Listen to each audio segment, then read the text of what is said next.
পণ্যবাহী ট্রাকের এই দীর্ঘ সারি ভারতের পশ্চিমবঙ্গের বসিরহাট মহকুমার ঘোজাডাঙ্গা ভোমরা সীমান্ত এলাকায় পার্কিং সংকটের কারণে অবস্থান নিয়েছে সড়কে। এশিয়ার দ্বিতীয় বৃহত্তম স্থলবন্দর দিয়ে ২৫ বছরের বেশি সময় ধরে বাংলাদেশ ভারতের মধ্যে বাণিজ্য হলেও ভারতের অংশে নেই কোনো সরকারি পার্কিং। এর সমাধানে ২৯৫ বিঘা জমিতে বেসরকারি উদ্যোগে গড়ে উঠেছে ৮৪টি পার্কিং। সেগুলোতে ট্রাক রাখতে নির্দিষ্ট হারে ফি পরিশোধের বিধান থাকলেও গত ২.৫ বছর ধরে কোনো চার্জ পায়নি বলে অভিযোগ করেন পার্কিং মালিকরা। বিগত ২.৫ বছর সুবিধা পোর্টাল চালু হয়েছে, সেই সময় আমাদেরকে বলেছিলেন যে এখন আপনারা ২৪ ঘন্টায় ৪০০ টাকা করে পার্কিং নেবেন, আর সুবিধা পোর্টালের যে কালেকশানটা হয় মানে আমাদের প্রতি স্লট যে গভর্নমেন্টকে ফিস জমা দিতে হয় তার থেকে একটা পার্ট আমাদেরকে আমাদের প্রত্যেক পার্কিংয়ের কারেন্ট অ্যাকাউন্ট করতে বলেছিলেন। সেই কারেন্ট অ্যাকাউন্টে আসবে বলেছিলেন। এখনও ২.৫ বছর থেকে প্রায় ৩০ মাস হয়ে গেছে, এখনও কোনো টাকা আমরা পাইনি। আমাদের ধর্মঘট যতক্ষণ না পর্যন্ত আমরা নির্দিষ্ট করে এতে শ্রমিকদের মজুরি, জমির ভাড়াসহ নানা খরচ পরিশোধে ব্যর্থ হচ্ছেন পার্কিং মালিকরা। ঠিক সময়ে মজুরি না পেয়ে কষ্টে কাটছে শ্রমিকদের দিন।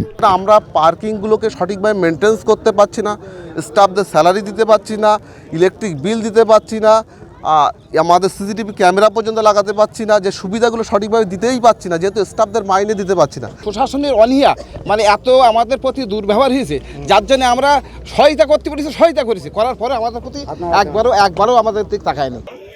জেলা প্রশাসন, রাজ্য সরকার ও কেন্দ্রীয় সরকারের সঙ্গে যোগাযোগ করলেও বকেয়া পার্কিং ফি আদায়ে ব্যর্থ হয়েছেন মালিকরা। অবশেষে শুরু করেছেন বিক্ষোভ। এতে অংশ নিয়েছেন সীমান্তবর্তী এলাকার পার্কিং মালিকরা।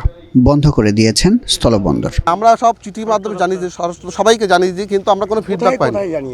আমরা জানি যে আমাদের নবান্ন থেকে জানিয়ে, ডিএম থেকে জানিয়ে, এসপি থেকে জানিয়ে, আমরা এসডিও থেকে জানিয়ে, বিডিও থেকে জানিয়ে, টোটাল সেন্ট্রালে স্বরাষ্ট্র দপ্তরকেও জানিয়েছি। আমরা বাধ্য আজকে আমাদের এই পথে নামতে হচ্ছে না, আমরা পথে নামার ইচ্ছা আমাদের নেই, কারণ আমরা পার্কিং করে পার্কিং খাওয়ার জন্য আমরা এই গরিব গরু মানুষ সব নিয়ে আমরা এখানে করছি।